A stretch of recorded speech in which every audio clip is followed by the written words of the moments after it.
Hello everybody, this is Pascal from Neutrality Studies. Hola a todos, soy Pascal de Estudios de Neutralidad.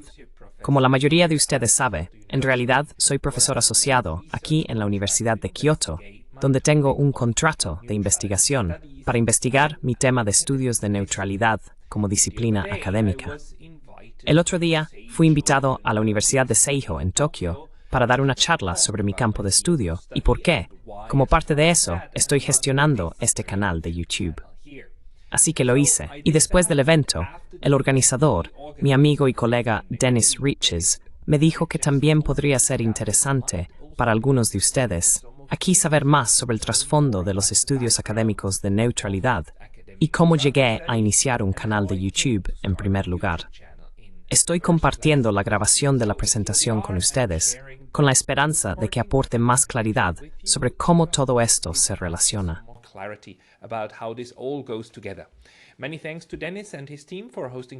Muchas gracias a Dennis y su equipo por organizar este evento. Y aquí vamos. Mi nombre es Pascal Lotaz y llevo dos vidas. Por un lado estoy en la Universidad de Kioto y dirijo un grupo de investigación llamado Estudios de Neutralidad. He estado involucrado en este proyecto académico de estudios de neutralidad durante al menos 8 años. Hice mi doctorado aquí en Japón. Comencé en 2014 y alrededor de 2015 encontré mi tema. En 2016 me di cuenta de que no entendía mi tema, así que encontré la neutralidad. Soy suizo y como suizo la neutralidad es algo de lo que hablamos todos los días. Es algo así como, perdón, no es que hablemos de ello todos los días, no lo hacemos. Pero simplemente está con nosotros. Es lo más natural del mundo que nos consideremos neutrales.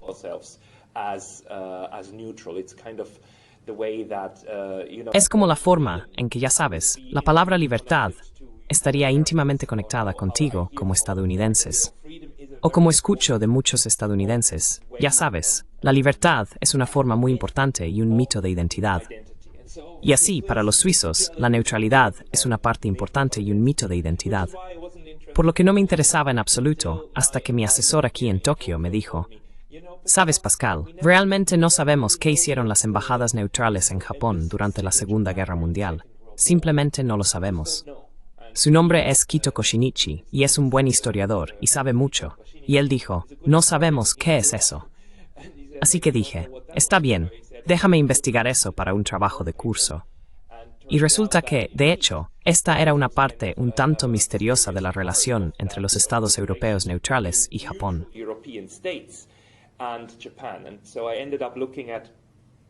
Así que terminé mirando a España, Suecia y Suiza, porque los tres eran neutrales. Y los tres tenían una relación con Japón, incluso en el apogeo de la guerra y hasta el final.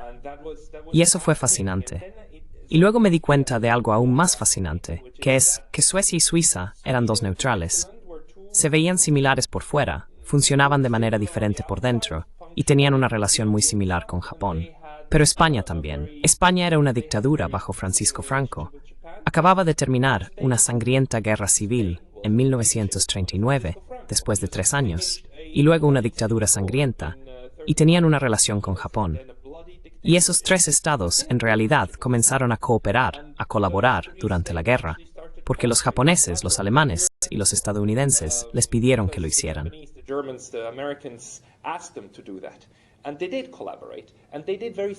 Y colaboraron, e hicieron cosas muy similares para los beligerantes, y mantuvieron un sistema diplomático para los beligerantes durante la guerra.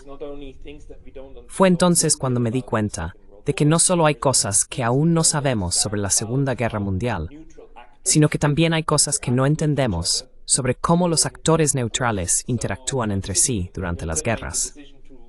Así que decidí intentar investigar de manera más sistemática este tema de la neutralidad. Y de ahí surgió mi idea de llamar a esto estudios de neutralidad. Déjame estudiar la neutralidad sistemáticamente.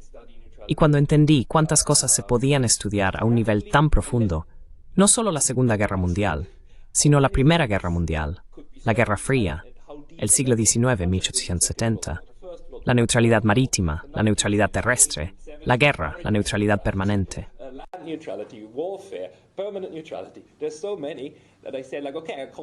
Hay tanto que digo, como, está bien, llamo a esto el estudio de la neutralidad, Y voy a intentar hacerlo con otras personas, porque si lo hago solo, nunca voy a llegar muy lejos.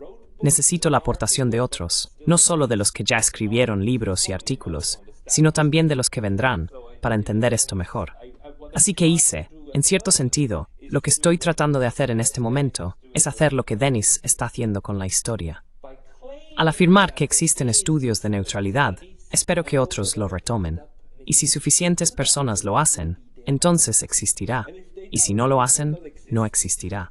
Así que estoy en un punto en el que estoy tratando de experimentar si puedo establecer algo y si puedo lograr que otros lo retomen.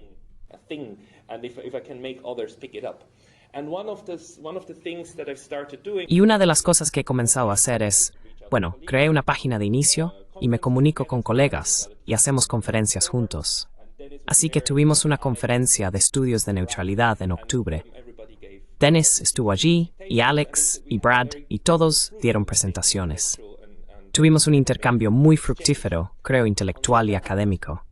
Por otro lado, tengo mi vida en línea, en la cual tengo un canal de YouTube, también llamado Estudios de Neutralidad. Este canal de YouTube es un enfoque mío, simplemente tratando de afirmar que esto existe, y que la gente en el espacio en línea y las redes sociales lo recojan.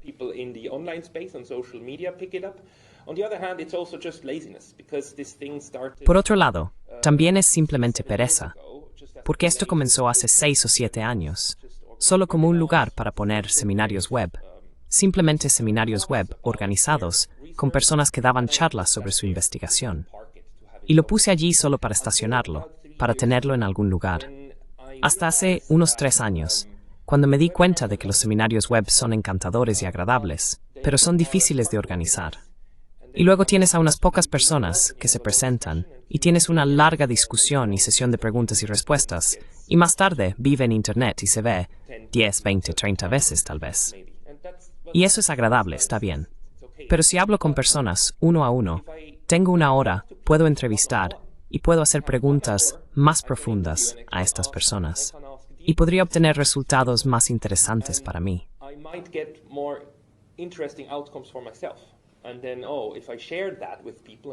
Y luego, si comparto eso con la gente, y si hago estas entrevistas y las comparto en Internet, entonces tal vez la gente esté dispuesta a hablar conmigo. Y mi cálculo fue correcto. Comencé a contactar a diferentes académicos e intelectuales, a diplomáticos, a políticos, y simplemente diciendo en un correo electrónico, hola, tengo un canal de YouTube. ¿Estarías dispuesto a hablar conmigo? La mayoría de la gente comenzó a decir que sí, incluyendo a personas como el señor Jack Matlock, el último embajador de Estados Unidos en la Unión Soviética. Así que pude entrevistarlo. Pude entrevistar a personas como Chas Freeman, ex embajador de Estados Unidos en Arabia Saudita y traductor principal de Nixon cuando Nixon fue a China para normalizar las relaciones, y un crítico muy brillante de los asuntos actuales de Estados Unidos.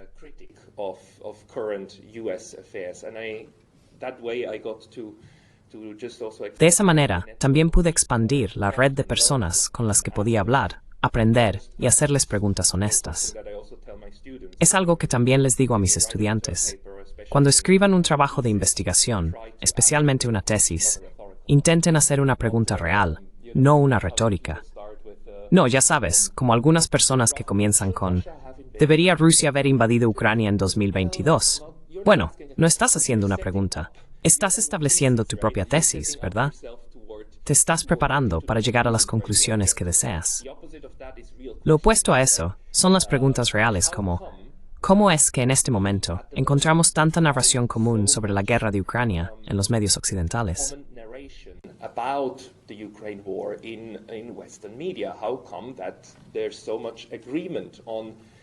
¿Cómo es que hay tanto acuerdo sobre las causas de esta guerra si miras los principales periódicos? Luego le preguntan esto a diferentes personas y obtienes respuestas diferentes. Aquí es también donde entramos en el tema de los mitos en la sociedad y las narrativas. Una de las cosas que he llegado a entender es que tenemos varios problemas en las relaciones internacionales. En última instancia, por un lado, creo que soy un poco historiador. Por otro lado, hago relaciones internacionales. Pero mi principal problema es que me gustaría entender cómo funcionamos. Hay algunos fundamentos importantes que reconocer. Primero, somos un planeta de 8.000 millones de personas. 8.000 millones de personas en una pequeña canica navegando por el espacio exterior. Y tenemos que autoorganizarnos.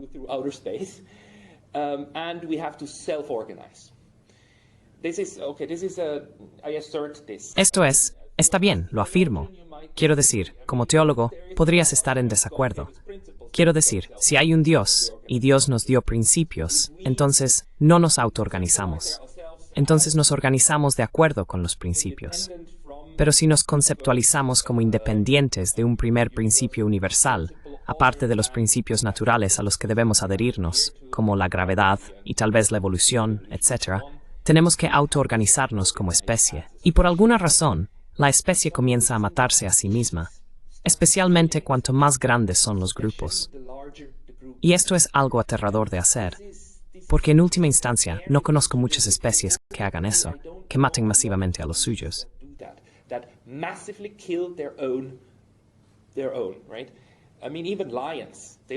Quiero decir, incluso los leones ocasionalmente se matan entre sí, pero generalmente lo hacen por rivalidades y territorio, y entonces está bien. Pero nosotros hacemos esto masivamente, y hemos desarrollado la capacidad tecnológica para matarnos a todos. Hoy en día, tenemos los medios para que si unas pocas personas presionan unos pocos botones, todos moriremos. Y eso es una cosa estúpida de hacer para una especie. Eso es realmente una tontería, incluso desde un punto de vista evolutivo. Eso es fascinante. Esto debe ser una propiedad emergente que surge de la complejidad del sistema. Ahora, entender el sistema, creo, es lo que se supone que deben hacer las relaciones internacionales. Estudiarnos a un nivel macro muy grande.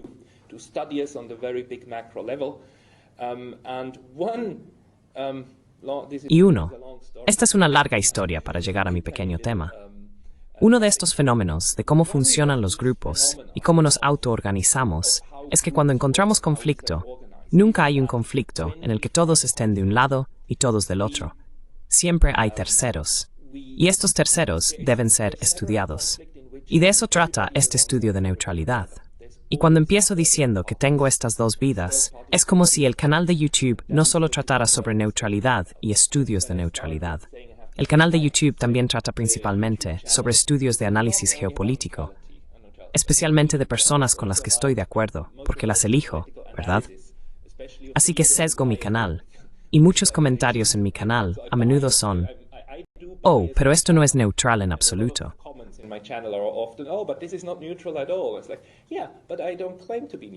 Es como, sí, pero no pretendo ser neutral. Pretendo estudiar la neutralidad. Nunca he conocido a un investigador del cáncer que sea un cáncer. Nunca he conocido a un biólogo que sea él mismo una planta. ¿De acuerdo? Así que estudio este fenómeno. No soy neutral, soy neutralista. Creo que el fenómeno de la neutralidad en la política de terceros tiene algo que aportar no solo a la forma en que funciona el sistema, sino que si usamos estas herramientas correctamente, entonces tal vez podamos influir en este sistema de 8.000 millones de personas que hemos establecido de una manera productiva o de una manera que tal vez funcione con menos violencia. Esa es la esperanza general de la cosa. Y puedo hablar más sobre este canal de YouTube y cómo me ayuda, porque me ayuda de muchas maneras diferentes, y ha sido muy beneficioso hasta ahora.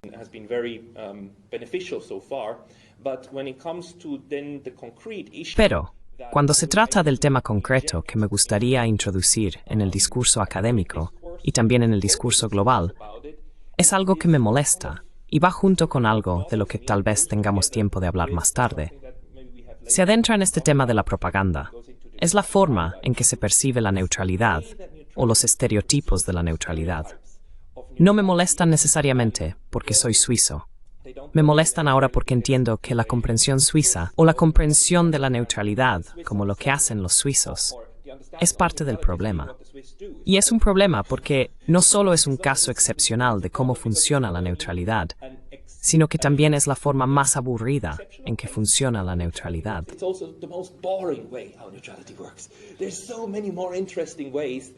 Hay muchas formas más interesantes en las que este fenómeno se manifiesta, que si te las cuento, si te las muestro, podrías estar de acuerdo en que son mucho más interesantes que lo que representa Suiza. Entonces hay dos problemas principales con los estereotipos sobre la neutralidad. Uno es, ¿qué significa no hacer nada? La primera caricatura, ¿verdad?, de Bob Esponja, estalla la Tercera Guerra Mundial. Y en la lista de tareas de Suiza no hay nada. Y ya ha terminado con eso. Así que, el estereotipo de que la neutralidad significa que no haces nada, eres una persona pasiva, un observador pasivo de lo que sucede a tu alrededor. Y tú mismo estás quieto, por varias razones.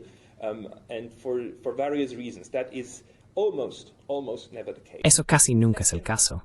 El segundo estereotipo inherentemente poco útil, y no creo que sea a propósito, es simplemente la forma en que intentamos, ya sabes, necesitamos metáforas. Necesitamos formas de entender conceptos abstractos. Y la neutralidad es un concepto abstracto. Esta metáfora de la balanza es inherentemente poco útil. Me alegra mucho que la gente se dé cuenta de que el 12 de diciembre es el Día Internacional de la Neutralidad, el Día de la Neutralidad de las Naciones Unidas. Lo hemos tenido desde 2017, gracias a, sí, Turkmenistán. Turkmenistán es el país que se aseguró de que las Naciones Unidas declararan su Día de Soberanía de Neutralidad. Recibieron su neutralidad legalmente reconocida por la ONU el 12 de diciembre de 1995 y realmente presionaron hasta que la ONU acordó, está bien, tengamos un día de neutralidad. Así que ahora tenemos eso.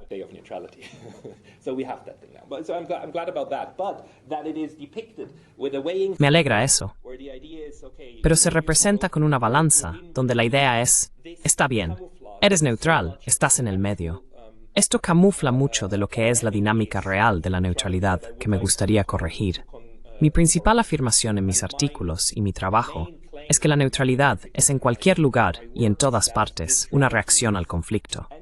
Sigo diciéndoles a mis estudiantes que cuanto más grande escribo algo en mis diapositivas, más probable es que aparezca en un examen o en algún lugar. Sigo escribiendo esto de manera muy audaz en todas partes. Lo que quiero decir con eso es que, de una forma u otra, el conflicto es la premisa fundamental sobre la cual descansa la neutralidad. Si entendemos los conflictos y la naturaleza del conflicto, entonces podemos deducir lo que queremos decir con esta palabra neutralidad y cómo reacciona o cómo la neutralidad reacciona al conflicto.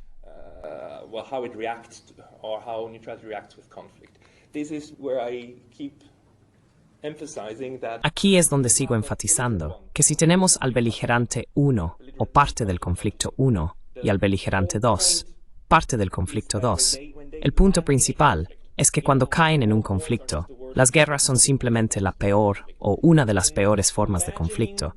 Entonces imaginar que la parte neutral A se sienta en el medio, equilibrando entre los dos, es en última instancia malo para nosotros, porque camufla el hecho de que la relación entre estos actores es en realidad un triángulo. No es una línea. El punto principal es que todos estos actores interactúan entre sí. Y el problema fundamental es que el actor neutral A está inherentemente en paz con B1 y en paz con B2, mientras que B1 y B2 están en guerra entre sí.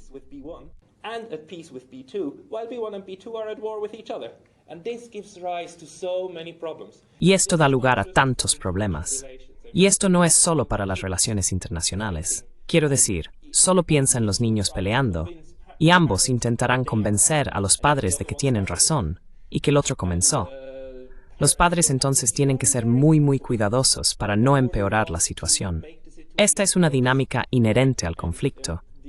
Por eso, si vamos a los estudios de conflicto, encontramos personas que profundizan en este concepto. Pero uno de los problemas que tenemos en la academia es que la neutralidad se estudia por separado. Así que tenemos estudios de conflicto que estudian la dinámica general. Tenemos historiadores que estudian casos individuales. Tenemos antropólogos que observan tribus, y así sucesivamente.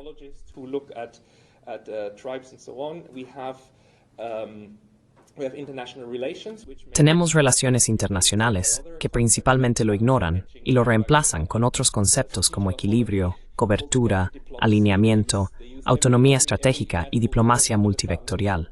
Usan todos los términos imaginables bajo el sol, excepto este, para abordar el tema.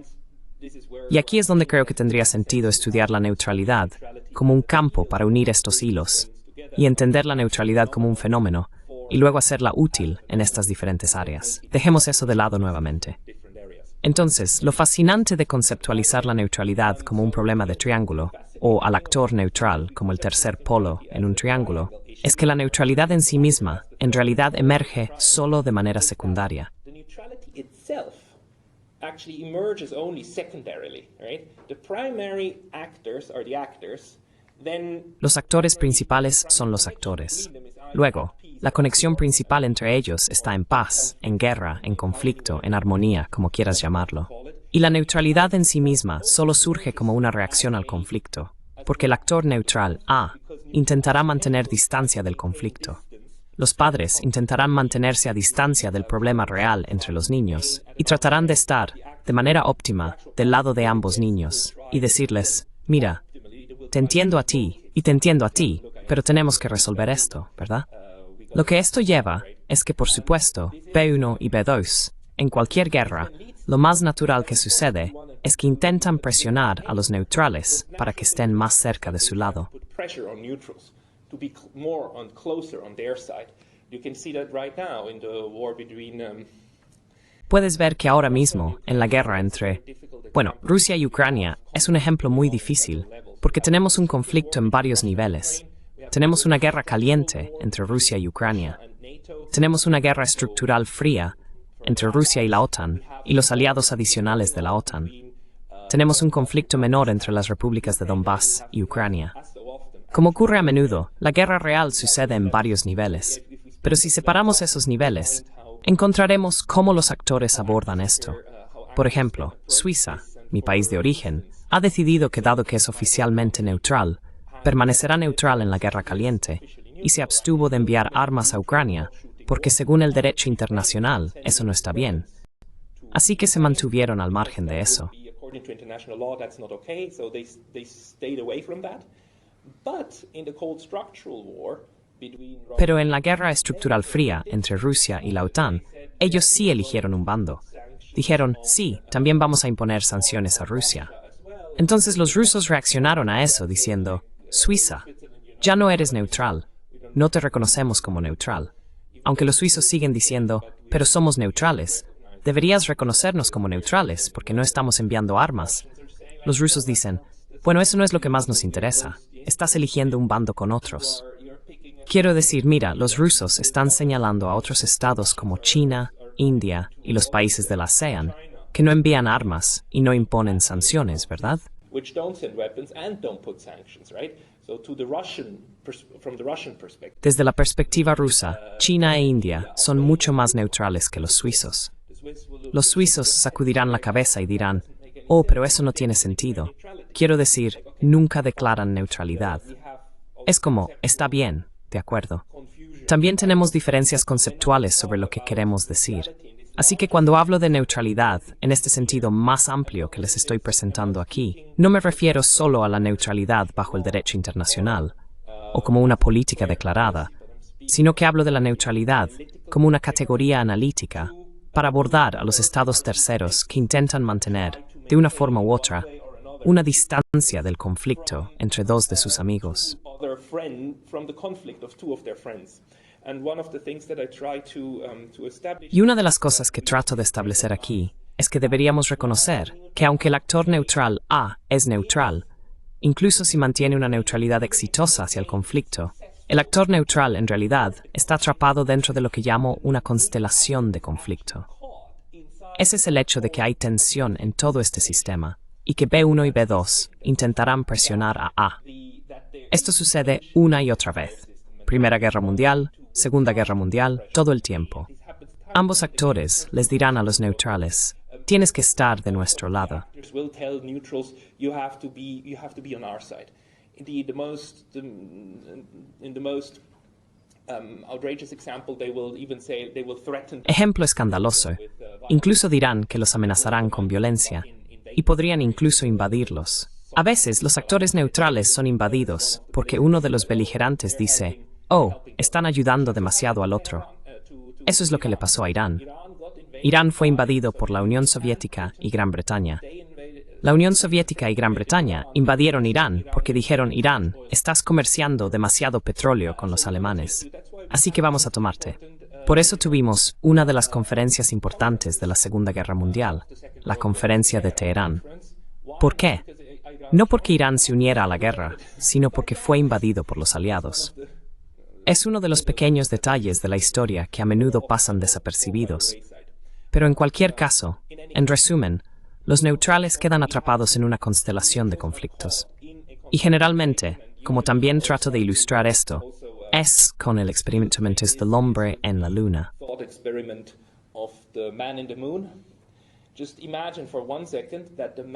Solo imagina por un segundo que el hombre en la luna realmente existiera. Tenemos la luna, y en el otro lado de la luna, el que nunca está de cara a la Tierra, hay una pequeña persona viviendo allí, y esa persona es un ser humano real. Pero el ser humano real mira hacia el universo, y siempre ve el otro lado del universo, ¿verdad? El hombre en la luna no sabe que la Tierra existe. El hombre en la luna no sabe que existen países. El hombre en la luna no sabe sobre Rusia y Ucrania, y ciertamente no sabe sobre la guerra entre ellos. Intuitivamente llamaríamos neutral al hombre en la luna. Yo argumentaría que no lo haríamos, porque al hombre en la luna le falta toda y cada una de las informaciones necesarias para tomar una decisión. Y de hecho, también bajo el derecho internacional requiere conocimiento del conflicto para que la neutralidad ocurra en primer lugar.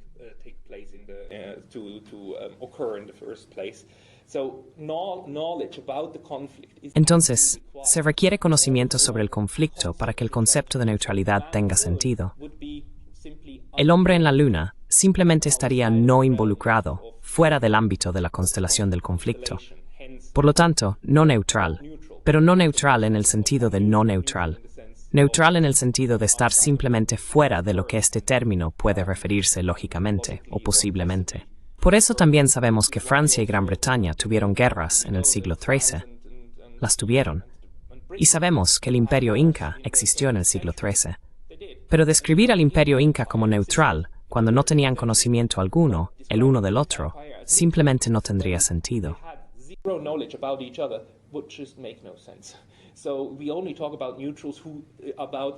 Así que solo hablamos de partes neutrales, que de alguna manera se posicionan de su propio lado, no del lado de uno, no del lado del otro, sino de su propio lado.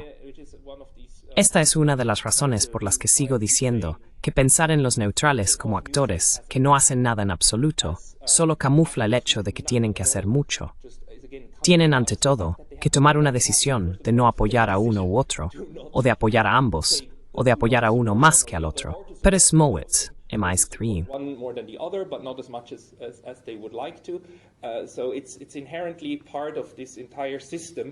Entonces, es inherentemente parte de todo este sistema que se estructura a sí mismo. Y si quieres mi definición de neutralidad, creo que el antiguo y primer historiador, a quien generalmente se le da ese título, Tucídides, que relató las guerras griegas, lo expresó muy bien cuando dijo, en realidad en el discurso sobre Melos, casi en esto, lo dijo de manera ligeramente diferente, lo parafraseé un poquito. Pero dice, los neutrales son amigos de todos y enemigos de ninguno, siendo amigos de ambas partes, sin estar en guerra con ninguna. Así que creo que esta es una manera muy útil de pensar en la posición neutral. Y si quieres ponerlo en términos de Twitter, lo llamaría, este no es mi hashtag, guerra.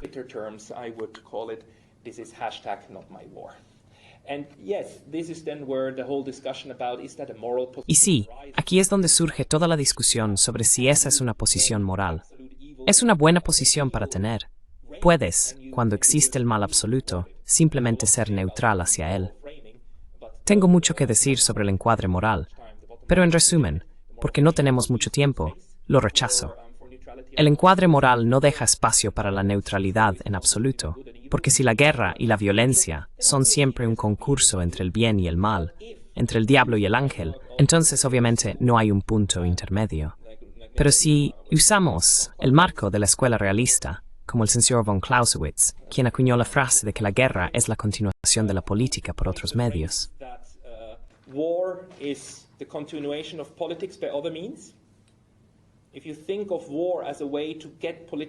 Si piensas en la guerra como una forma de obtener políticamente lo que quieres, entonces bajo su marco hay mucho más espacio para la neutralidad. porque entonces la neutralidad es la continuación de la política por los mismos medios. Así que mientras los beligerantes van a la guerra para conseguir lo que quieren, los neutrales siguen haciendo lo que han estado haciendo con herramientas pacíficas con sus socios, mientras los otros están en guerra. Entonces, usualmente el ataque a los neutrales es como, oh, pero ¿cómo te atreves? Quiero decir, obviamente el otro era malvado. Y entonces, usualmente el neutral tiene que decirles, sí, sabes, sí, eso es lo que el otro tipo también me dijo sobre ti. Oh, pero él está mintiendo, obviamente. Eso es propaganda. Sí, eso es lo que él me dijo sobre ti. Y así sucesivamente. E incluso si vas a los Estados Unidos, sabes, hay todo esto de, oh, los neutrales. Aring varis is spinge, the comments en el enemigo. The neutrals, they were in breach of the Trading with the Enemy Act. Yeah, your enemy, not the neutral's enemy. Sí, tu enemigo, no el enemigo del neutral. Y esto es algo que ahora mismo vemos desarrollarse nuevamente en el discurso público, cuando, por ejemplo, India está siendo criticada en este momento. ¿Por qué tomas petróleo de Rusia cuando Rusia está obviamente violando el derecho internacional y atacando a Ucrania? Quiero decir, deberías imponer sanciones a Rusia, no tomar su petróleo. Y luego India dice, mira, su ministro de Relaciones Exteriores literalmente dijo en una entrevista frente a una audiencia relativamente grande, tuvo que explicarle a este presentador, a la persona que lo entrevistó, mira, represento a más de 1.000 millones de personas. Creo que tengo derecho a mi propia posición en todo esto y a hacer lo que es bueno para India.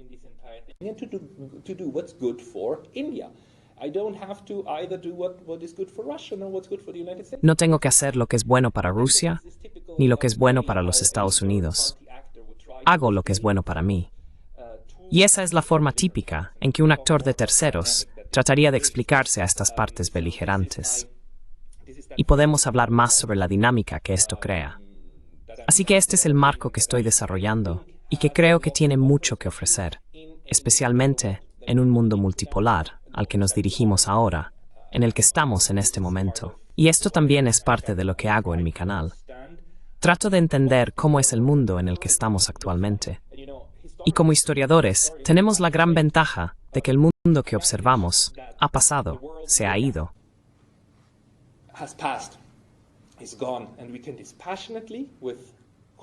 Y podemos, desapasionadamente, con sangre fría, simplemente analizar lo que sucedió. Podemos ir a los archivos, podemos leer estos documentos, los que encontramos, los que están allí. Nos dan información sobre cómo era el sistema en ese momento. Pero ahora mismo, mientras hablamos y experimentamos el paso de la historia, mientras somos parte de la historia que se está formando, es inherentemente difícil entender cómo es nuestro mundo actual. Esto se debe a que, por un lado, estamos viviendo en él y tenemos dificultades para distanciarnos.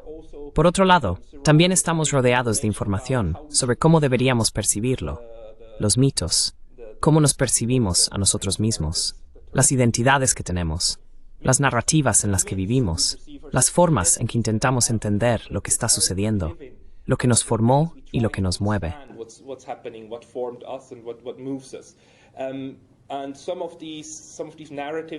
Y algunas de estas narrativas, estas propagandas, están influenciadas conscientemente por ciertos actores que quisieran que otros perciban las cosas de la misma manera. Otras cosas están influenciadas porque las personas simplemente, honestamente, tienen formas muy diferentes de ver lo mismo. Y estamos en un proceso constante que involucra a 8.000 millones de individuos, tratando de entender conjuntamente lo que está sucediendo y darle sentido, ¿verdad? Así que veo esto como un proceso natural. Parte de este proceso está más guiado que otras.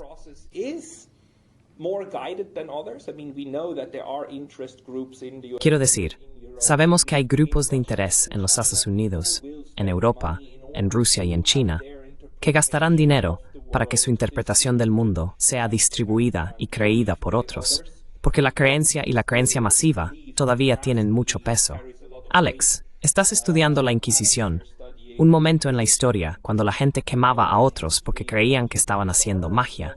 Y eran personas muy serias, ¿verdad? Estaban con vestimentas y demás. Este era el mundo. Esta era la realidad. La gente te diría que la magia es real. Y podrías contarnos mucho sobre la magia y lo que eso realmente significaba. It's just important to remember that Pero es importante recordar que somos una especie tan ingenua que generalmente nos resulta muy difícil saber qué es real y qué es imaginado. Ni siquiera intentemos definir el término real, pero estamos atrapados en nuestras propias formas de entender el mundo constantemente. Es realmente difícil para las personas en ese mundo, que nos incluye a nosotros, por supuesto, en este momento, discernir qué tiene sentido de lo que no lo tiene, o qué es beneficioso de lo que no lo es. Porque estas personas tenían buenas razones, ¿verdad? Quiero decir, tenemos que quemar a estas brujas porque envenenarán los pozos y nos matarán a todos, ¿verdad? Así que básicamente, Dios tenía que deshacerse de ellas. Quiero decir, tiene sentido. Hace 600 años habríamos tenido un animado debate sobre si eso es importante o no, y luego me habrían quemado en la hoguera. that's important or not, and then I would have been burned at the stake. So it's just important to recognize that also for us. Es importante reconocer que no estamos exentos de esto. Tenemos estas tecnologías increíbles. Tenemos este increíble IA. Tenemos el increíble Internet. Hemos desarrollado todo esto, incluidos proyectores y demás. Pero seguimos siendo los mismos individuos imperfectos que necesitan entender el mundo en el que viven. En general, dar sentido a las cosas es muy difícil, y a menudo también incluye la disposición a reconocer contradicciones inherentes. No creo que las contradicciones sean algo de lo que debamos deshacernos, sino más bien reconocer que están ahí. Y cuando se trata de neutralidad, algunas de las contradicciones son que, por un lado, la neutralidad es el acto de mantener la paz con los beligerantes. Maintaining peace with belligerents. On the other hand, it is the act of accepting Por otro lado, that is there. es el acto de aceptar la guerra que existe entre los beligerantes. More about that, but Podríamos hablar más sobre eso. if you Porque si aceptas mi concepto, si aceptas mi forma de plantearlo como un triángulo, entonces la consecuencia natural es que la guerra y el conflicto son parte del sistema. No es algo de lo que la neutralidad se deshaga o contra lo que la neutralidad esté orientada. Es algo que está profundamente integrado en toda la idea de actores neutrales en el sistema internacional. Cuando la neutralidad tiene éxito, mantiene la paz, pero cuando la neutralidad falla, la consecuencia es la guerra. Y puede fallar de varias maneras. La neutralidad podría tener que ser defendida, y en casos extremos, eso podría incluso incluir armas. cases that might even include weapons. And fun fact, under international law, Y dato curioso, bajo el derecho internacional, si un Estado declara su neutralidad y luego un beligerante intenta pasar por el territorio del neutral, ya sea sobrevolándolo o con tropas, entonces el neutral tiene el deber de defenderse, asegurarse de que eso no ocurra y repeler estas fuerzas por la fuerza. Y eso en sí mismo no es un acto de guerra bajo el derecho internacional. Pero esos son detalles. ¿Ves lo que quiero decir? No se pueden eliminar las contradicciones inherentes al sistema, por lo que probablemente sea mejor aceptar que las contradicciones permanecen y explicar por qué están ahí. Al final del día, no leeré el de la izquierda, pero su propaganda siempre ha ido de la mano con la neutralidad, porque por lo general, los beligerantes intentan hacer una propaganda muy intensa, especialmente en el espacio de los neutrales, porque ahí es donde aún puedes ganar. Tamamus Wars, y puedes crear poderes estructurales. over others, and you can create structural powers. Edward Corse and Marta Cabrera wrote a beautiful Edward Corse y Marta Cabrera escribieron un libro hermoso sobre eso. Los entrevisté en mi canal, y esto es quizás lo último que quiero decir sobre este canal. Una de las cosas que me permite hacer, porque crece, es tener estas discusiones sobre geopolítica, y obtengo cada vez más espectadores. Ahora estoy en un punto donde incluso puedo tomar un tema aburrido como la neutralidad y simplemente imponérselo a mis espectadores. Y nunca se verá tanto como los otros videos, pero se verá unas pocas miles de veces. Y estoy muy contento con eso. Y este es el poder estructural que puedes usar en Internet. structural power that you can use on the internet. I'm very glad and happy and grateful for the community. Y estoy muy contento, feliz y agradecido por la comunidad que se construye, porque Denis se puso en contacto conmigo, porque viste algunos de mis videos. Hablamos, estuviste en el canal, podemos tener una discusión y un debate. Y creo que en última instancia, la mejor herramienta contra la propaganda es el debate racional, porque la propaganda prospera simplificando la realidad. Todo tiene que ser fácil y tonto. Rusia es mala, Ucrania es buena, China es mala. Estados Unidos es bueno, la OTAN es buena. Es tonto y simplista. Así que el mayor acto de resistencia y desobediencia civil es en realidad rechazar las versiones simplistas de la realidad y seguir pensando. Así que me alegra cuando podemos pensar juntos y resistir la tentación de simplificar la realidad. Muchas gracias. To dumb down reality. Thank you very much.